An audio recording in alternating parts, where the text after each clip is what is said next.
Olá a todos e todas, eu sou a professora Camila e eu estou com vocês na disciplina de Didática Profissional e Tecnológica. Nessa videoaula, eu vou apresentar para vocês os conceitos da pedagogia histórico-crítica como proposta de metodologia do ensino na EPT. E vou também explicar como deve ser desenvolvida a atividade do tópico 9, que é o planejamento de ensino na EPT, a abordagem da pedagogia histórico-crítica na prática. Então, aproveitem a aula e qualquer dúvida nós estaremos à disposição.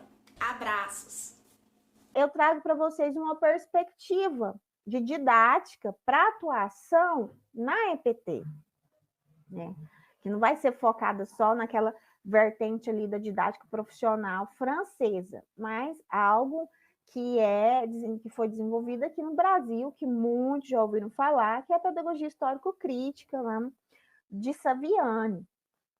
Então, quando a gente vai falar de pedagogia histórico-crítica, surgem diversas reflexões, né? Por exemplo, qual é o papel do professor?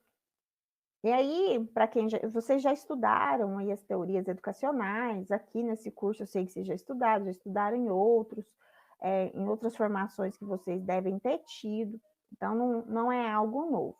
E vocês sabem que em cada tendência pedagógica, em cada teoria educacional, o papel do professor e do aluno, ele é visto de diferentes formas, tem várias perspectivas.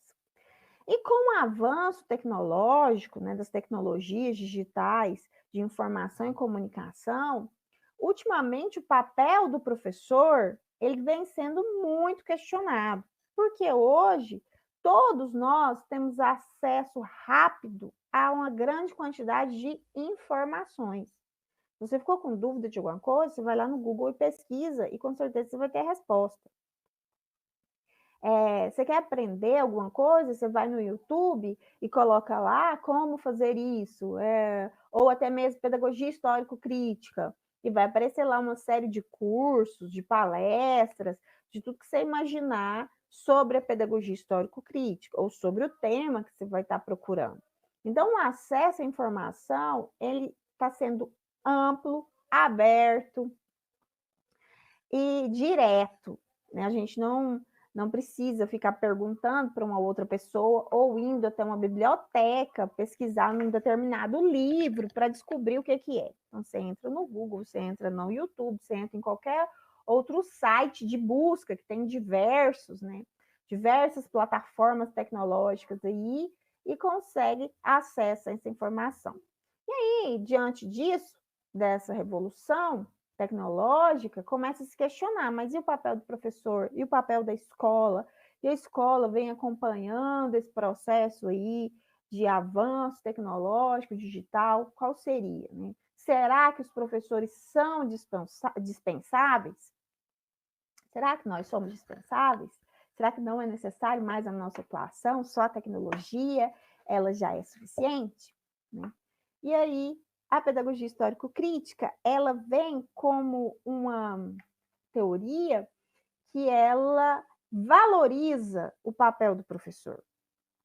Por quê? Justamente fundamentada ali em Vygotsky, no materialismo histórico-dialético, que quando Vygotsky fala que nós não aprendemos a ser seres humanos sozinhos, nós precisamos da mediação de outros seres humanos. Né?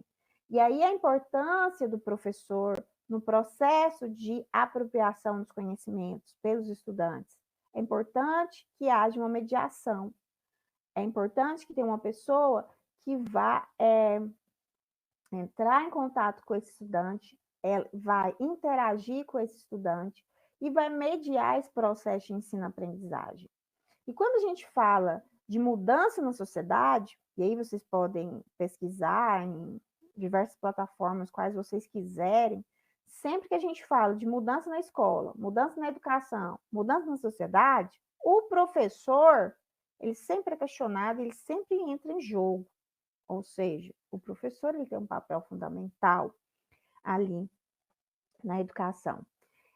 E aí surgem muitas críticas, né? Principalmente a questão da educação tradicional. o tradicionalismo, aquela educação tradicional, focada no professor. Mas quando a gente pensa nessa questão da educação tradicional, a gente tem que entender também que a escola, ela é expressão e resposta de uma determinada sociedade e de um determinado período histórico. Então, a educação tradicional, ela serviu aos propósitos de uma determinada sociedade em um determinado período histórico. E agora, né, surge a possibilidade de a gente pensar outras formas de ver, de desenvolver e de executar o processo de ensino-aprendizagem como professores, né? Como nós vamos fazer essa mediação? E aí, lá na escola tradicional, o foco era a aprendizagem dos conteúdos. Você vai aprender os conteúdos para você tirar uma boa nota e você ser aprovado. E aí, a pedagogia histórico-crítica, ela vai questionar essa questão e ela vai trazer à tona a finalidade social dos conteúdos escolares. O que é isso, finalidade social dos conteúdos escolares? É entender também que os conteúdos, eles não são neutros, a escola não é neutra, os conteúdos não é neutros, os professores não são neutros, os alunos não são neutros. Por quê? Porque nós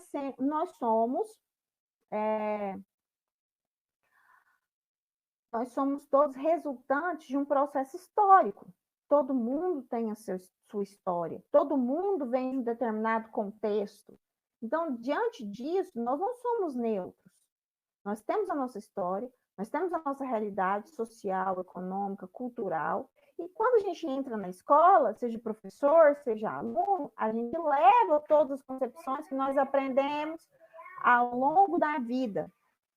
Então, por isso a escola não é neutra, nem nós somos neutros. Né? E aí, cada conteúdo também não é. Por quê? Porque o conteúdo é uma produção histórica de uma sociedade, num determinado contexto. E se é uma produção histórica de uma determinada sociedade, o conteúdo também tem uma finalidade social. E aí é focar nessa finalidade social, ou seja, na prática social. E aqui eu trouxe um trecho do Gasparim, que ele vai dizer que em cada momento histórico, a escola se constitui uma expressão e uma resposta à sociedade na qual está inserida. E aí a gente tem que pensar isso, né? Qual a resposta que a escola ela está dando hoje para a sociedade? E como que a gente vai mudar ou manter isso?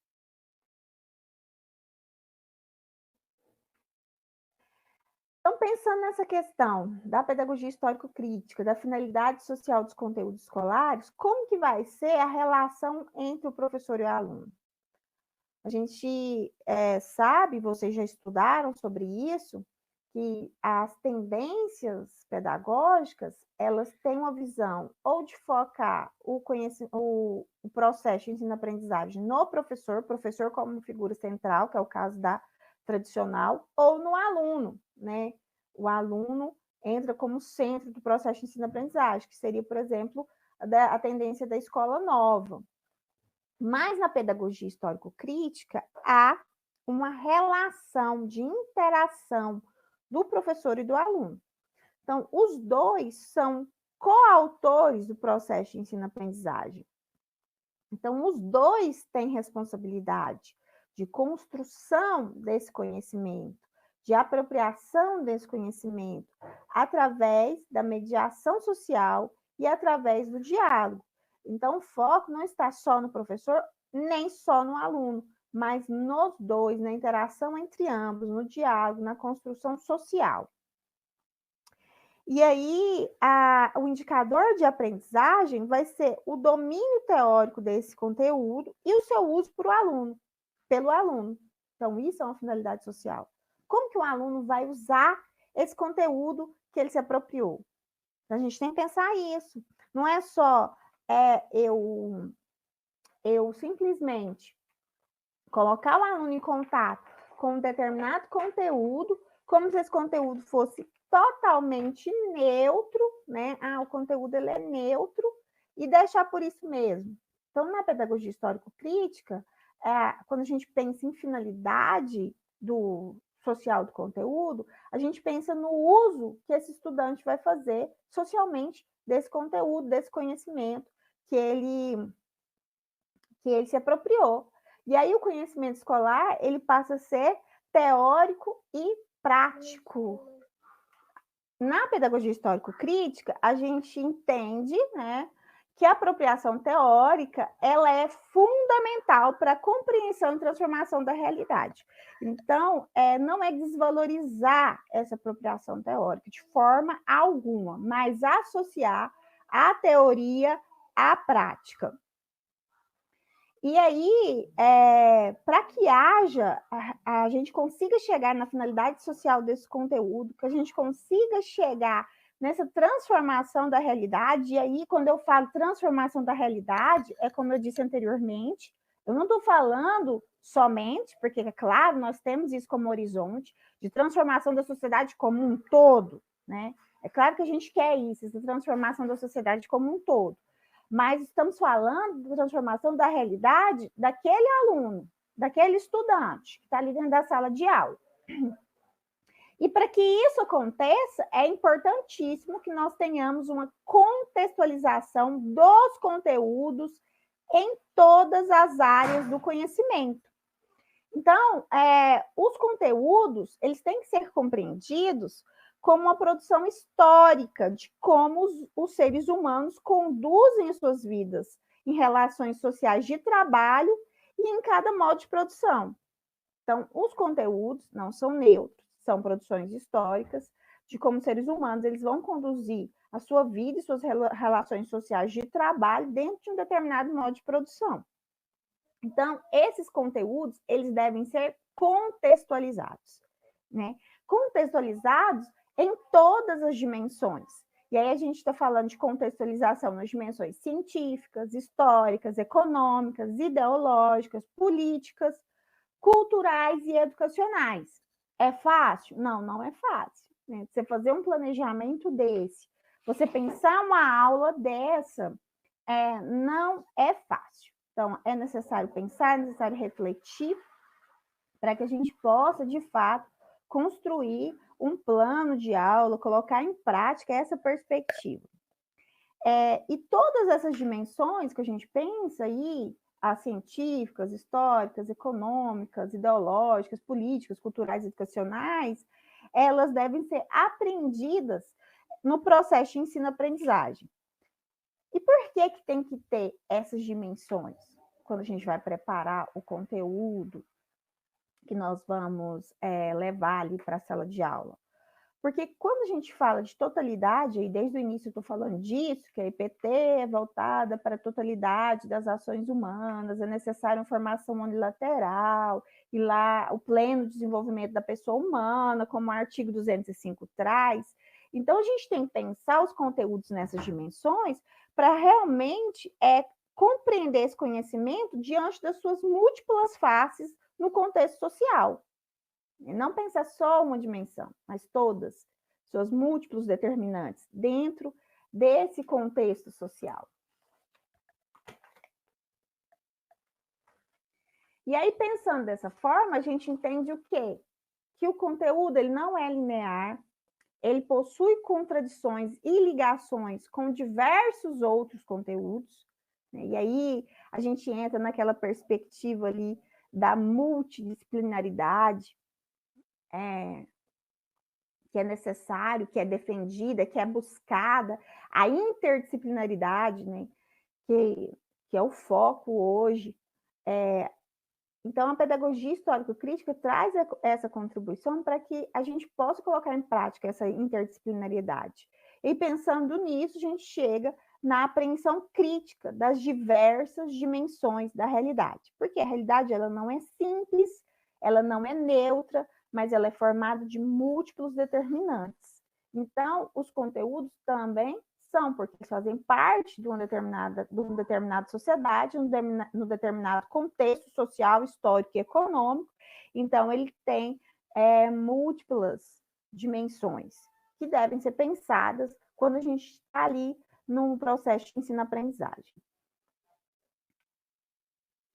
Então, essa nova forma pedagógica, ela se fundamenta, então, num questionamento das certezas e das incertezas, na percepção das contradições que existem em todo o processo pedagógico, em todo o processo de ensino-aprendizagem, em todo o contexto social que a gente está inserido, que a escola está inserida, no levantamento de dúvidas.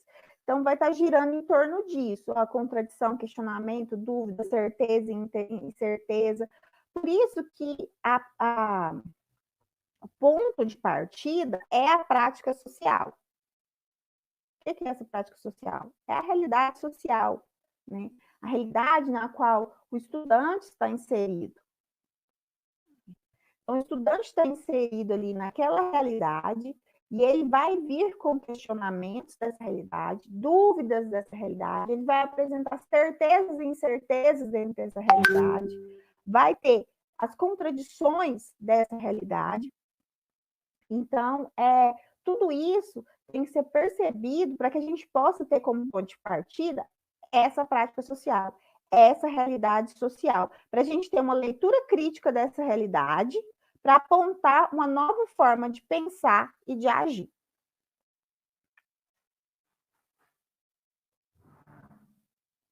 E aí, só para deixar claro, né, a pedagogia histórico-crítica, ela tem como marco o materialismo histórico dialético, né, de Marx, e aí parte da visão que a realidade ela é fruto de múltiplos determinantes sociais, culturais, históricos, políticos, estéticos e etc.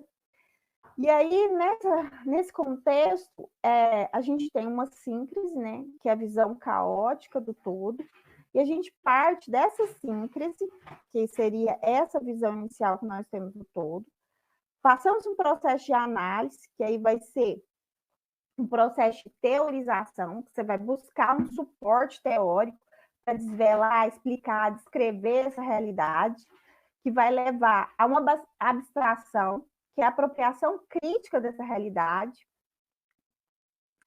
que vai superar esse conhecimento imediato e vai levar à compreensão da totalidade social. E aí, elaborar uma nova síntese que vai ser rica de totalidade, de determinações sociais. Então, o processo de conhecimento, dentro dessa perspectiva, ela vai partir da prática social, que é aquela realidade que o aluno traz, que o estudante traz, que o professor está inserido, o contexto que a escola está inserida, vai teorizar sobre essa prática social, né, refletir sobre essa prática social, discutir, trazer dúvidas, questionar, desvelar, para depois voltar novamente para essa prática social, só que agora é uma prática social final, e transformar essa prática. Então, um processo de conhecimento da pedagogia histórico-crítica, ela vai girar em torno desses 3 aspectos, né? Então, aí vai permitir que o estudante ele vai se posicionar de maneira diferente na prática social final. Então, parte da prática, teoriza sobre a prática e volta novamente para essa prática social, agora com novos conhecimentos, para transformar essa prática social. E o que é isso? Isso é a praxis. Ação, reflexão, ação. Então, é um conhecimento científico e político comprometido com a criação de uma nova realidade, com a transformação de uma nova dessa realidade, voltado para quê? Para o nosso horizonte, que é a sociedade democrática e uma educação política, né? Um mundo mais justo para todos nós.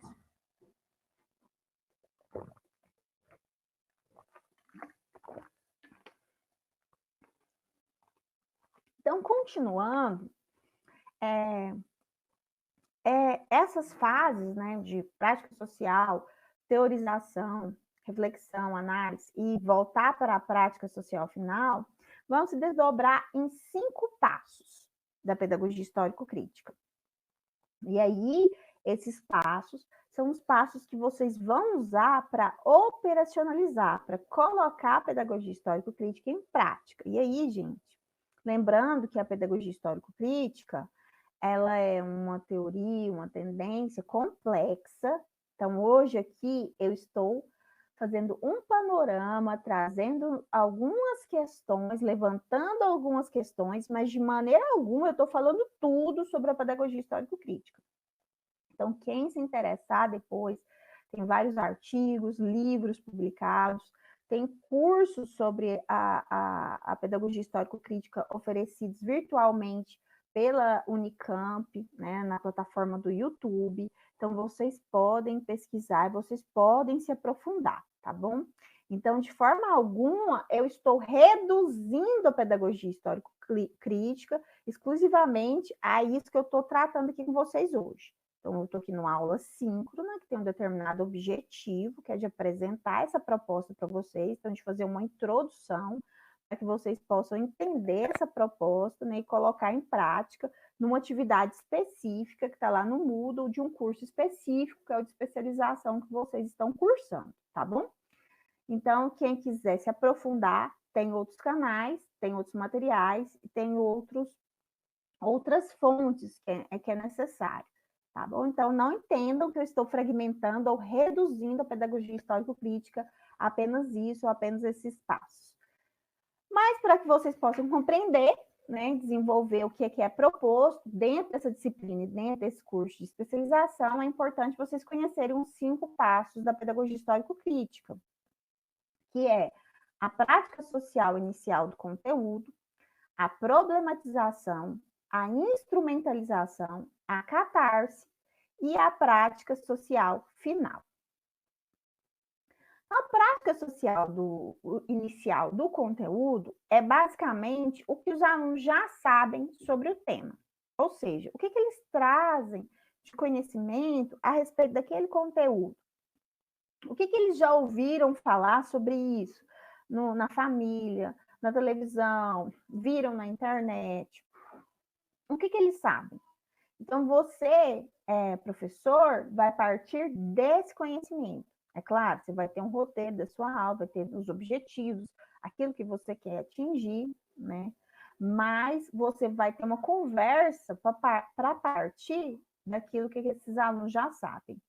E ainda, o que eles gostariam de saber? Você vai perguntar para eles. Né? O que vocês já sabem sobre esse conteúdo? Tá, vamos falar sobre a água. O que vocês sabem sobre a água? O que vocês gostariam de saber sobre a água? E você vai anotar tudo aquilo, para que depois você possa voltar nessa prática e responder essas questões. E aí a gente chega na segunda fase, que é a problematização. E a problematização, ela é muito importante, porque ela é um elemento-chave da transição entre a teoria e a prática. São os questionamentos. Então, você vai trazer, elaborar questões que vão nortear o processo de aprendizagem. Por quê? Porque o objetivo é resolver essas questões com o conteúdo proposto. Então, é um desafio. Esses questionamentos, você como professor, você já pode elaborar, pensando naquilo também que os alunos já vão pensar. Você vai questionar, trazer vários questionamentos, e aí, chegando na sala de aula, você vai juntar esses questionamentos que você já preparou com aqueles que os alunos têm. E é nesse momento que você vai trabalhar também as dimensões dos conteúdos. É agora, e na problematização, que você vai pensar qual que é a dimensão política desse conteúdo, qual a dimensão cultural, qual a dimensão econômica. E aí você vai pesquisando, analisando, questionando, né, nesse momento aí de planejamento, e vai listando todas as dimensões do conteúdo que serão trabalhadas na sala de aula. E aí a gente tem o terceiro passo, que é a instrumentalização. O que é isso, instrumentalização? Aí é o centro do processo pedagógico. Vai ser onde se realiza a aprendizagem. É você agora, o momento que você vai escolher para você mediar o processo de ensino-aprendizagem. Então, para você mediar, você vai escolher a sua a sua técnica. Vai ser um vídeo? Vai ser uma aula expositiva dialogada? Vai ser uma dinâmica? Vai ser um estudo dirigido? Então, você vai escolher nesse momento como você vai mediar esse conhecimento com os estudantes. E aí, a quarta fase é a catarse. O que é a catarse? É um momento em que o educando vai se situar e ele vai entender as questões sociais que postas no início. Então, é um momento de ressignificação dos conteúdos, vai dar um novo sentido para a aprendizagem desse aluno. Então, é uma nova postura mental em relação a esses conteúdos estudados. E aí, a catarse, ela vai se constituir de dois momentos. A elaboração teórica de uma nova síntese e expressão prática da realidade. Então, você vai colocar, aqui nesse momento da catarse, vai escolher um instrumento para que o aluno possa construir a síntese daqueles conhecimentos que ele apropriou. E aí você escolhe, é uma produção de texto, é um debate, é um questionário. Então, é esse momento aí que o aluno vai construir essa síntese. E, por último, nós temos a prática social final do conteúdo, que é onde o professor e o aluno juntos, eles vão definir uma proposta de ação a partir do conteúdo apropriado. Então, é o momento que o professor e o aluno, eles compreendem juntos esse novo conteúdo, os novos conceitos, mantêm um diálogo, e aí eles definem uma atitude prática e uma proposta de ação. Então, o que seria isso, por exemplo? Se a gente está falando sobre